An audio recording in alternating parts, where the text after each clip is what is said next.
dan dosa bunuh diri menunjukkan terkumpul padanya banyak hal.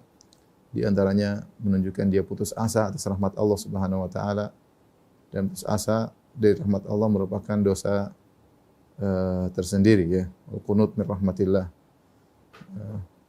La tai'asu min rauhillah innahu la yai'asu min rauhillah illa al-qaumul kafirun. Ya, janganlah kalian putus asa dari rahmat Allah. Sungguhnya yang putus asa dari rahmat Allah hanyalah orang kafir.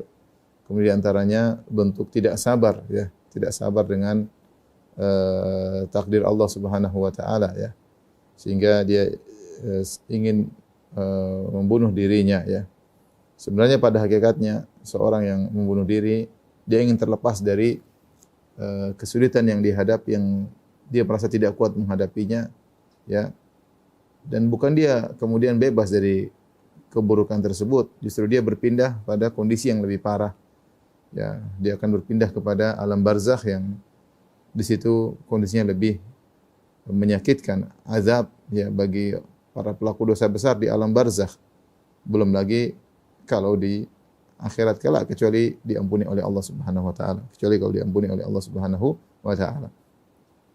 Allah Subhanahu wa taala berfirman sebagaimana dibawakan oleh Imam Az-Zahabi, firman Allah Subhanahu wa taala surat An-Nisa ya, ayat 29, kata Allah, "Wala taqtulu anfusakum innallaha kana bikum rahima. Wa may yaf'al dzalika udwanan wa dzulman fasawfa nuslihi naran wa kana dzalika 'ala Allahi yasira." Kata Allah Subhanahu wa taala, janganlah kalian bunuh jiwa kalian. Sungguhnya Allah sangat sayang kepada kalian. Wa may yaf'al dzalik, barang siapa yang melakukan hal tersebut, udwanan wa dzulman, karena melampaui batas dan kemudian karena zalim ya, maka ya fasawfa nuslihi naran, maka dia akan dimasukkan dalam neraka jahanam ya, akan masuk dalam neraka jahanam. Wa kana dzalika 'ala Allahi yasira, dan itu sangat mudah bagi Allah Subhanahu wa taala. Jelas dalam ayat ini Allah buka tentang larangan bunuh diri, kemudian Allah mengingatkan sebabnya ya, karena innallaha kana bikum rahima. Allah sayang kepada kalian. Kenapa kalian bunuh diri? Yaitu jangan putus asa dari rahmat Allah Subhanahu wa taala. Hidup ini ada ujian ya. Namun demikianlah sebagian orang karena kurangnya iman terkadang bunuh diri pada hal-hal yang sepele ya. Kita dengar hal-hal sepele, gantung diri lah, minum baygon lah ya. Karena tadi iman kepada takdir kurang. Ini menunjukkan iman kepada takdir, bahwasanya hidup ini adalah medan ujian. Sehingga ada permasalahan sedikit kemudian bunuh diri. Ada yang gara-gara ribut sama suaminya langsung minum baygon ya. Ada yang gara-gara ketahuan misalnya ketahuan melakukan sesuatu yang buruk, narkoba atau yang lainnya, kemudian hendak bunuh diri. Ya. Kayaknya ingin selesai dari problematika, jalan satunya adalah bunuh diri ya. Terkadang ada sebagian yang konyol yang bunuh diri untuk menjengkelkan orang lain. Dia bunuh dirinya, kemudian dia shooting dirinya, kemudian dia perlihatkan, terkadang untuk menjengkelkan ayah dan ibunya, sebagaimana terjadi di negara-negara barat ya. Apalagi kalau kita bicara tentang bunuh diri di negara-negara kafir, wah tingkat bunuh diri sangat tinggi. Mau di Jepang, mau di Korea, mau di banyak hal, gara-gara sepele ya, tidak belajar tentang masalah hakikat takdir ya. Takdir bahwasanya Allah Subhanahu wa taala mentakdirkan perkara-perkara yang berat sebagai ujian bagi hamba-hambanya ya. Oleh karenanya seharusnya orang muslim adalah orang yang paling kuat, yang jauh dari sikap bunuh diri. Orang yang bunuh diri biasanya imannya kurang ya, karena kurang kurang mendalami tentang Islam itu sendiri. Tapi kalau kita lihat angka bunuh diri di negara-negara kafir, apalagi negara-negara ateis, maka tingkat bunuh diri di sana sangat tinggi ya. Allah mengatakan innallaha kana bikum rahim. Sungguhnya Allah sayang kepada kalian. Ya. Wa may yaf'al dzalika, siapa yang melakukannya karena melanggar hak atau berbuat zalim, fasawfa nuslihi nara, kami akan masukkan dia ke dalam neraka, menunjukkan ini dosa besar, akan dimasukkan dalam neraka.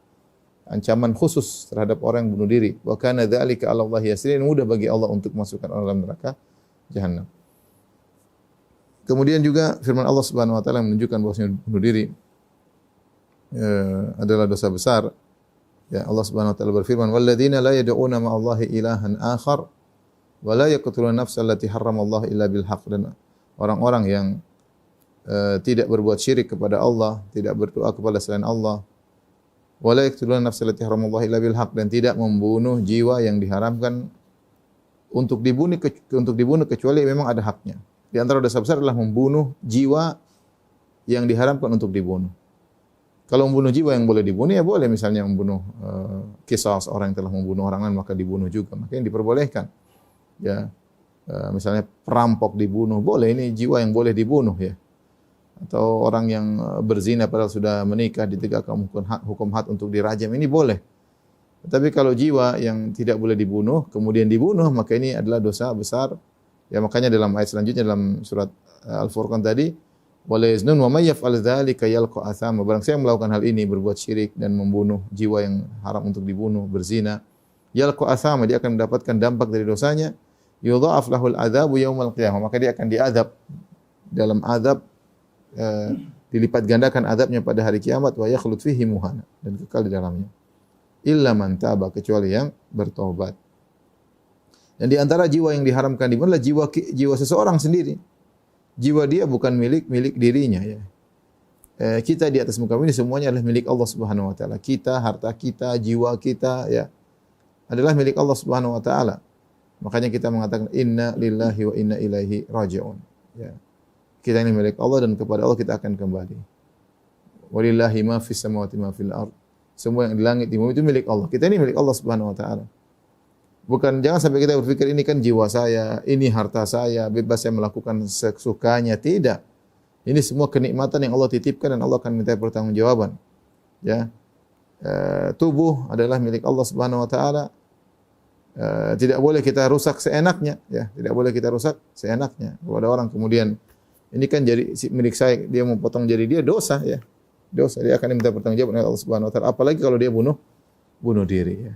Sama seperti harta. Harta titipan dari Allah, tidak boleh kita gunakan untuk maksiat, tidak boleh kita gunakan untuk hura-hura, untuk mubazir. Semuanya ada pertanggungjawabannya. Tsumma la tus'alunna yauma idzin 'anil na'im. Kemudian kalian akan diminta pertanggungjawaban tentang nikmat yang kalian rasakan. Di sini Allah mengingatkan wala taqtulun nafsa allati harramallahu illa bil haqq. Jangan kalian membunuh jiwa yang diharapkan untuk dibunuh, di antaranya jiwa kalian sendiri.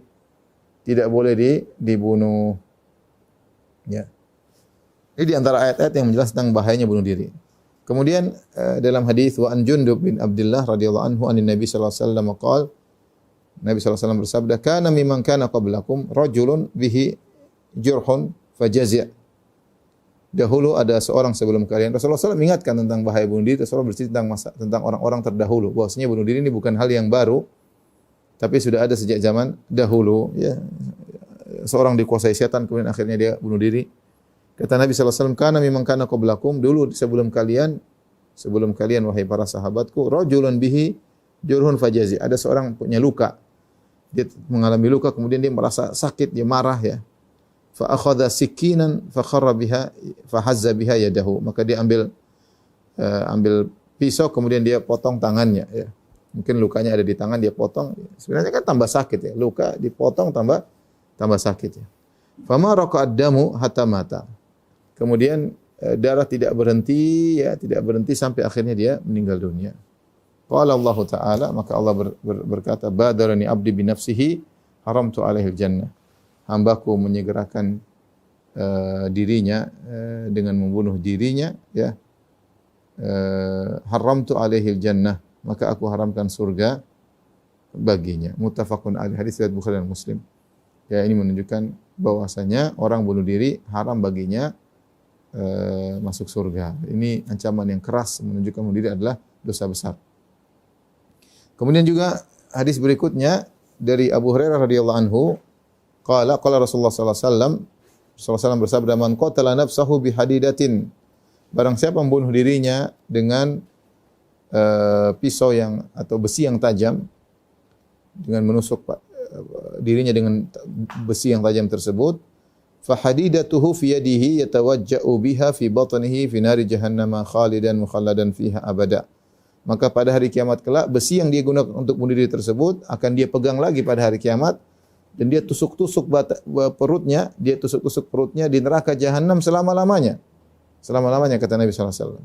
Ini hukuman bagi orang yang bunuh diri dengan besi yang tajam, dengan pisau, dengan pedang misalnya, atau dengan tombak, bunuh diri ya.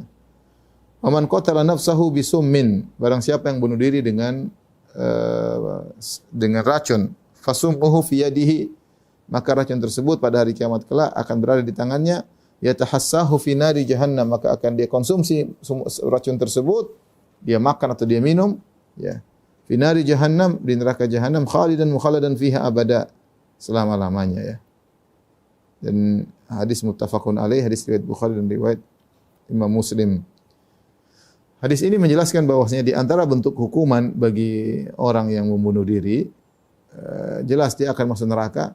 Yang kedua, dia akan dihukum dengan alat yang digunakan untuk bunuh dirinya. Kalau dia bunuh diri dengan racun, maka dia akan mengkonsumsi racun tersebut pada hari kiamat. Tentunya mungkin racunnya akan dirubah oleh Allah, tapi intinya lebih parah, lebih menyakitkan tatkala di neraka jahanam.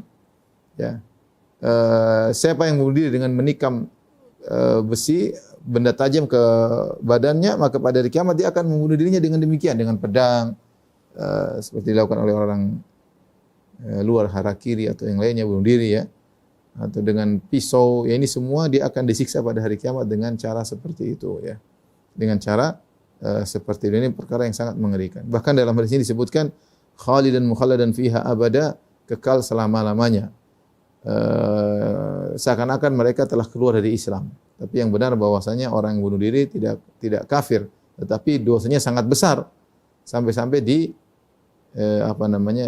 dikatakan khalidan mukhalladan fiha abada, ya, kekal selama-lamanya. Artinya dia akan lama dalam neraka jahanam meskipun dia akan keluar suatu saat ya. Saya katakan kalau bunuh orang, wa may yaqtul mu'minan muta'ammidan fajaza'u jahannam khalidan fiha ya. Barang siapa yang membunuh orang lain ya dengan sengaja ya, dia juga diazab dengan ancaman kekal di neraka, artinya waktu yang sangat panjang. Apalagi dia bunuh dirinya. Dia bunuh dirinya ya, yang harusnya dia sayang kepada dirinya ya, malah dia bunuh dirinya sendiri ya. Ini aneh ya. Kalau orang bunuh orang lain mungkin dia namanya orang lain, dia tidak sayang kepada orang lain. Dia bunuh dirinya sendiri, harusnya dia sayang kepada dirinya.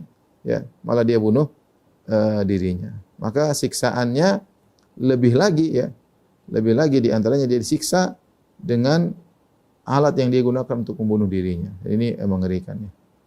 Bayangkan orang yang bunuh diri misalnya dengan minum racun, yang konsumsi racun, dia akan siksa dengan apa yang dia konsumsi tersebut. Kemudian dalam hadis yang sahih, alladzi alamathul jirah fastajala al-mauta faqatala nafsahu bi dhawabi sayfihi.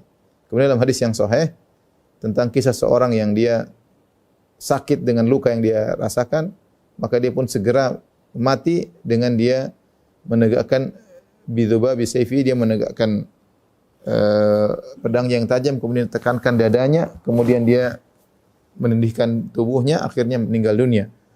Kata Nabi, huwa min ahlin nar, dia termasuk dari neraka jahanam. Ini Rasulullah ucapkan tentang seorang yang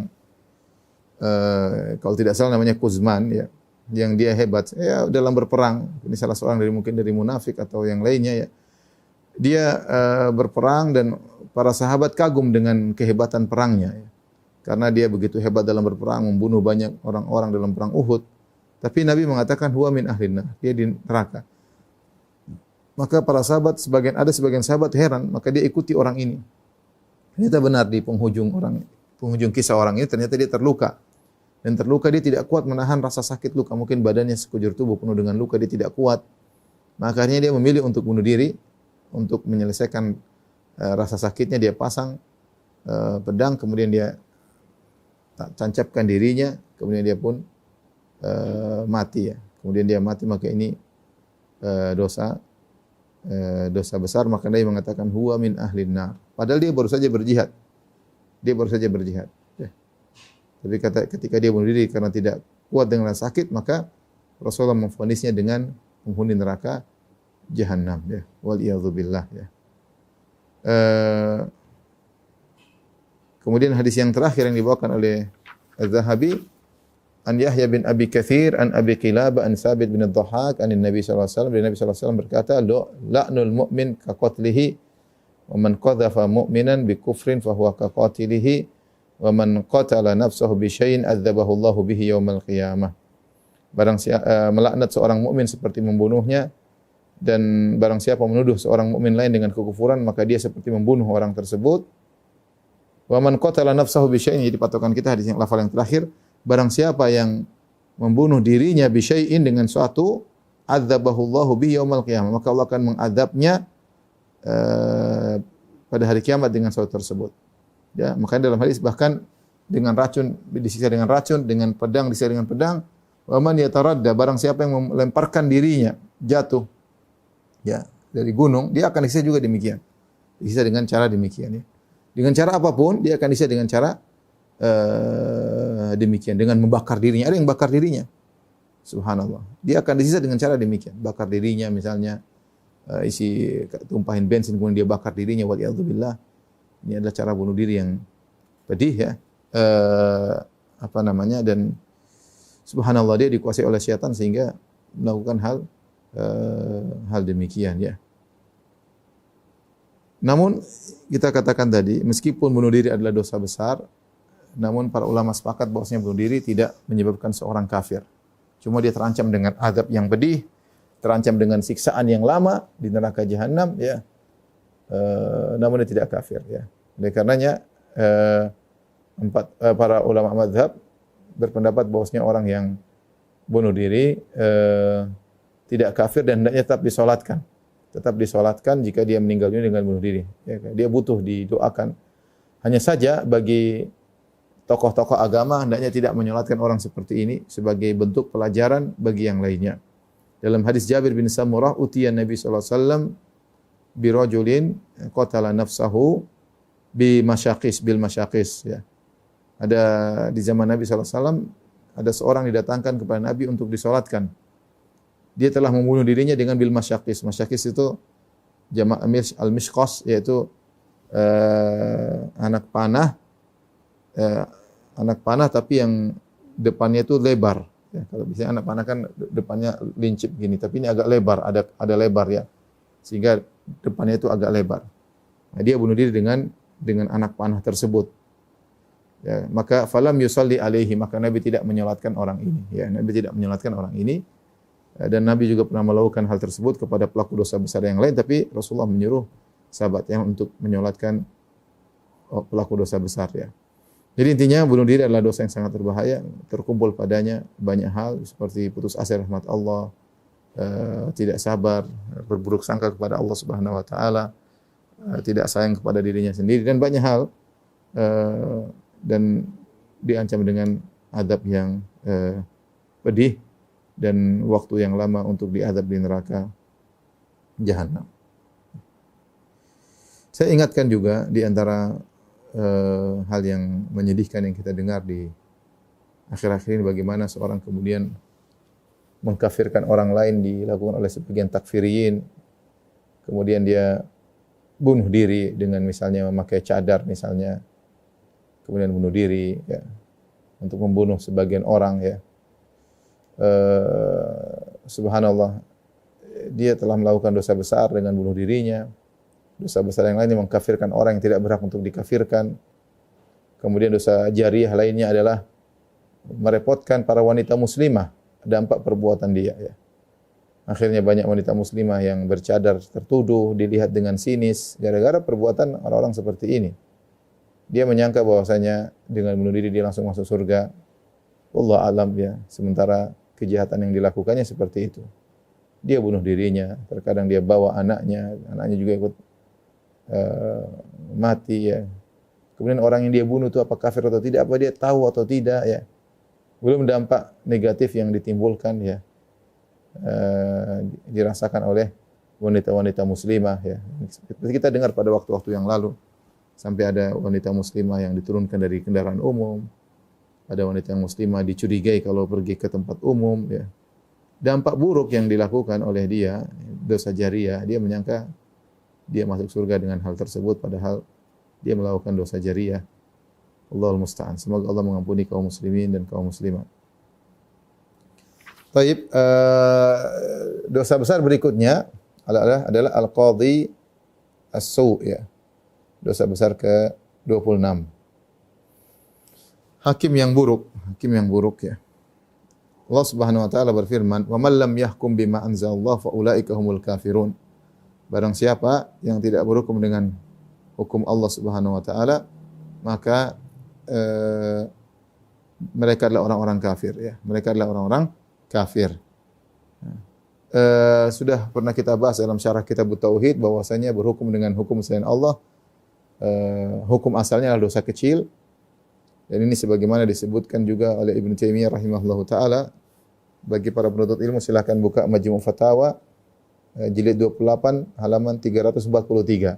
Di situ Ibnu Taimiyah menyebut tentang dosa-dosa bukan dosa kecil, dosa besar, tapi kufur asghar maksud saya. Hukum asal berhukum dengan selain hukum Allah adalah kufur asghar, bukan kufur akbar. Di situ Ibnu Taimiyah rahimahullahu taala menyebutkan serentetan dosa-dosa yang dianggap sebagai dosa besar, namun tidak sampai pada mengkafirkan. Di antaranya beliau menyebutkan adalah berhukum dengan selain hukum Allah Subhanahu wa taala. Jadi hukum asal berhukum dengan selain hukum Allah adalah kufur asghar. Kufur asghar dosa besar ya. Cuma disebut dengan asghar untuk menunjukkan bahwasanya tidak mengeluarkan seorang dari Islam. Namun jika seorang berhukum dengan selain hukum Allah bisa menjadi kafir jika di antaranya dalam beberapa bentuk, di antaranya misalnya dia merasa hukum dia lebih baik daripada hukum Allah. Ini di antara hal yang kondisi yang terburuk. Dia merasa hukum dia lebih baik daripada hukum Allah, atau dia merasa bahwasanya hukum dia sama dengan hukum Allah. Ya, ini juga membuat dia keluar dari Islam. Atau dia merasa boleh-boleh saja, kita ada hukum Allah, kita punya alternatif hukum bikin sendiri.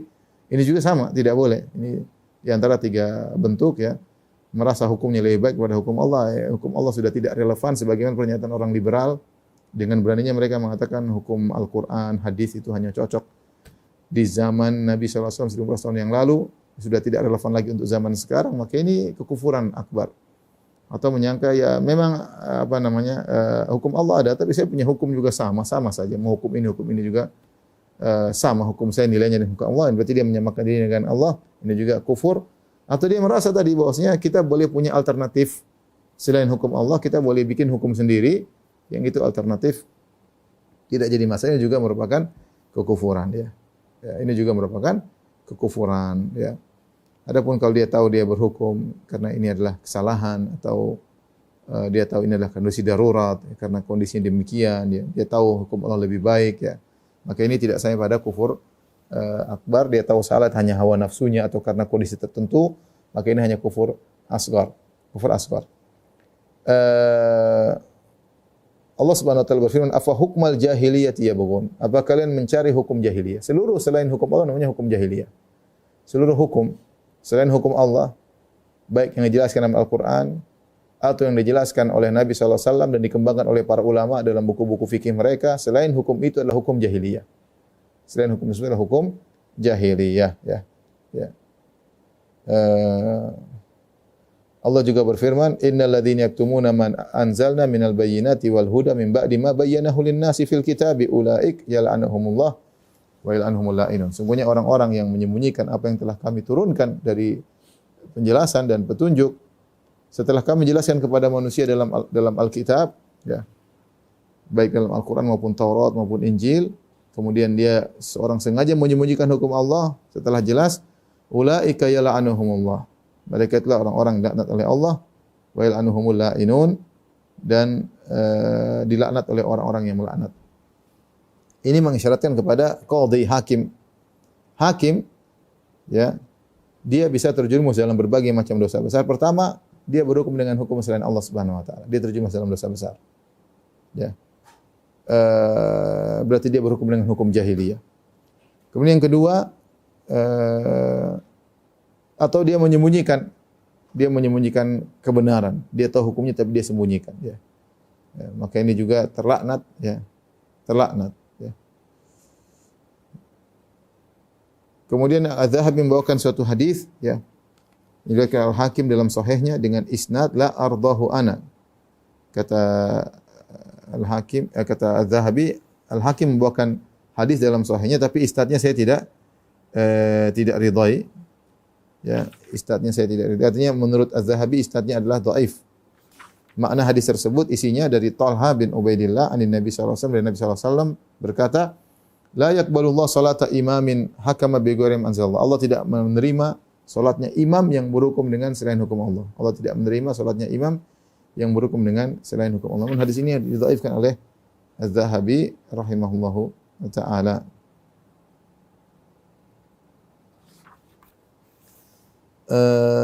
Taib, apa hukum bekerja sebagai qadhi, sebagai hakim? Ini perkara yang penting ya. Hukum bekerja sebagai hakim. Hakim kalau dia berhukum dengan hukum Allah, maka itu menegakkan syariat. Berhukum dengan hukum Allah, maka dia telah menegakkan syariat. Dan itu yang dituntut bagi para hukam, para qudat, para qadhi-qadhi, para hakim-hakim yang ada di negeri-negeri kaum muslimin untuk berusaha berhukum dengan hukum Allah Subhanahu wa taala. Itu yang kedua, hakim yang berhukum dengan selain hukum Allah dan dia ridha, dia sengaja berhukum dengan hukum Allah bukan hukum jahiliyah, maka dia melakukan dosa besar. Ya, dengan tadi kita jelaskan, kecuali kalau dia merasa hukum dia seperti hukum Allah, maka dia terjerumus dalam kekufuran, kufur akbar, atau dia merasa lebih baik hukumnya daripada hukum Allah, ini lebih parah lagi, atau dia merasa boleh alternatif. Ya, ini pakai hukum sendiri boleh, tidak usah pakai hukum Allah, ini juga sama dosa kufur akbar. Tapi hukum asalnya berhukum dengan selain Allah, dengan hukum selain Allah adalah al-kufur asgar, dosa besar, tapi dia kufur kecil. Ini kondisi kedua. Kondisi ketiga, dia berhukum dengan selain hukum Allah, tapi dalam rangka untuk taklilus syarr, dalam rangka untuk mengurangi kemudaratan. Dia tahu hukum dia ini salah, ya.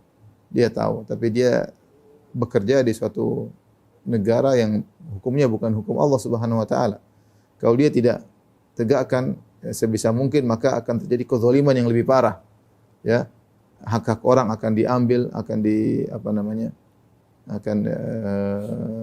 terzalimi, terbengkalai dan yang lainnya, maka dia berusaha untuk berhukum meskipun dia tahu ini hukum bukan selain hukum Allah, tapi dia berusaha mendekatkan kepada hukum yang lebih benar.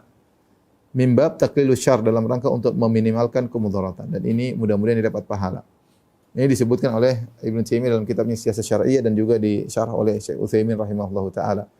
Makanya saya ingatkan bagi saudara-saudaraku yang kebetulan menjadi hakim, dia harus tahu hukum Allah seperti apa, sehingga ketika dia berhukum, dia berusaha mengarahkan kepada hukum Allah Subhanahu wa taala.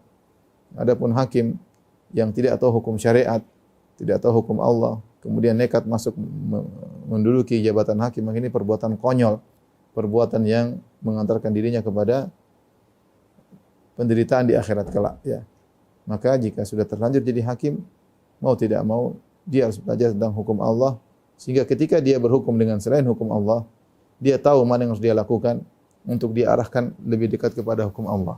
Dan boleh kita tahu namanya bernahi mungkar, dua model, bernahi mungkar dengan menghilangkan kemungkaran secara total, atau dengan meminimalkan kemungkaran. Meminimalkan apa? Kemungkaran, ya. Berhukum dengan hukum selain Allah itu adalah kemungkaran, ya. Tapi kalau kita tidak mampu menghilangkan secara total, kita bisa meminimalkan, yaitu mengarahkan hukum yang mendekati dengan hukum Allah Subhanahu wa taala, hukum pencipta alam semesta ini. Adakah ya lebih baik daripada hukum yang ditetapkan oleh pencipta alam semesta ini, yang maha berilmu, yang maha mengetahui, yang maha tahu maslahat? Ya, adakah yang merasa bahwasanya hukum dia lebih baik daripada hukum pencipta alam semesta ini? Manusia penuh dengan kekurangan, ya, wa ma utitum minal ilmi illa qalila, kalian tidak diberi ilmu kecuali hanya sedikit. Tempatnya kesalahan, ya, jangankan berhukum dengan hukum besar, kita hukum keluarga saja sering salah, hukum tentang anak-anak saja sering keliru, ya. Menjadi perdebatan, menjadi pertikaian, menjadi tidak ridho. Makanya hukum yang terbaik adalah hukum Allah Subhanahu wa taala. Maka adalah suatu kelaziman bagi orang yang kerja dalam hukum, dia harus tahu hukum Islam, harus hukum, dia seorang muslim, dia harus tahu hukum Allah Subhanahu wa taala. Sehingga ketika dia bekerja, dia bisa berhukum dengan adil atau mendekati kepada keadilan, ya. Logikanya sederhana. Kalau dia tidak tahu mana yang hukum Allah, dia tidak tahu mana yang lebih adil. Ya, dia tidak tahu mana yang adil. Adil ya hukum Allah itu yang adil. Selain hukum Allah maka tidak adil. Dan sebenarnya kalau kita lihat dalam masalah hukum, banyak hal-hal hukum-hukum yang syariat masih membuka ke lapangan, tinggal melihat maslahat dan mudarat ya. Banyak hal-hal yang seperti contoh berkaitan dengan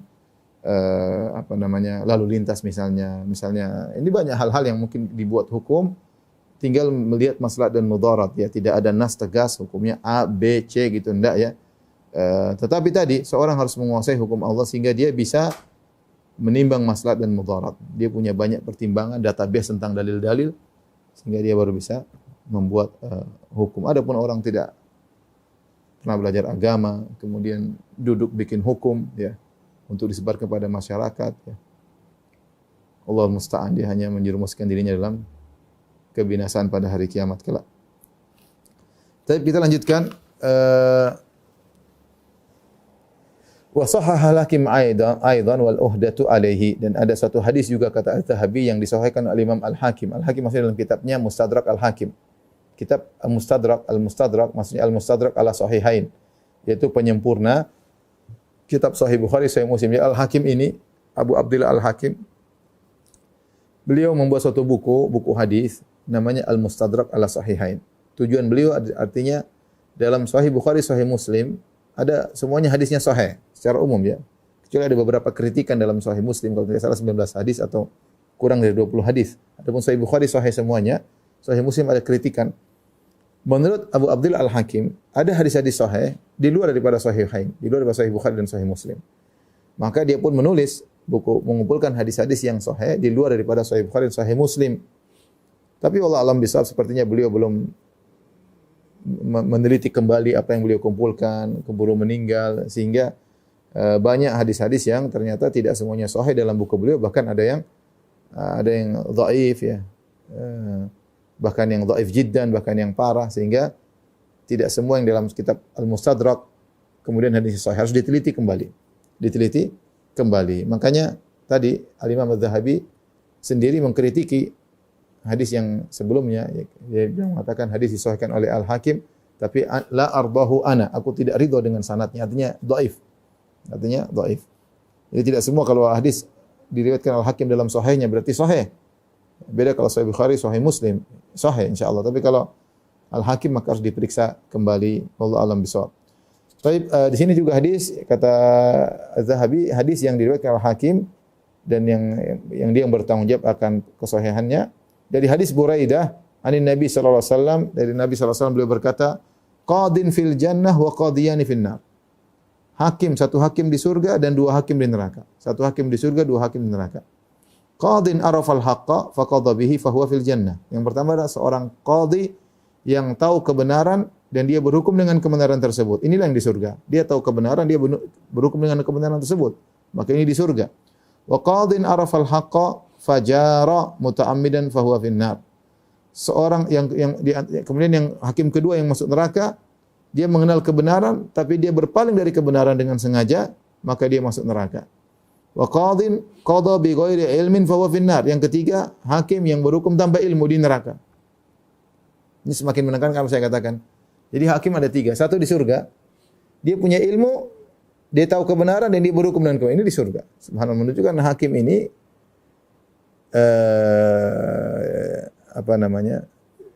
sangat di persimpangan ya. Persimpangan antara surga dan neraka. Dia sangat mudah masuk surga kalau dia ternyata adil. Karena dia memutuskan permasalahan-permasalahan masyarakat. Hak-hak tentang masalah keuangan, tentang nyawa orang, tentang ini banyak hal dia mengerikan ya. Kalau dia adil, maka dia akan masuk surga.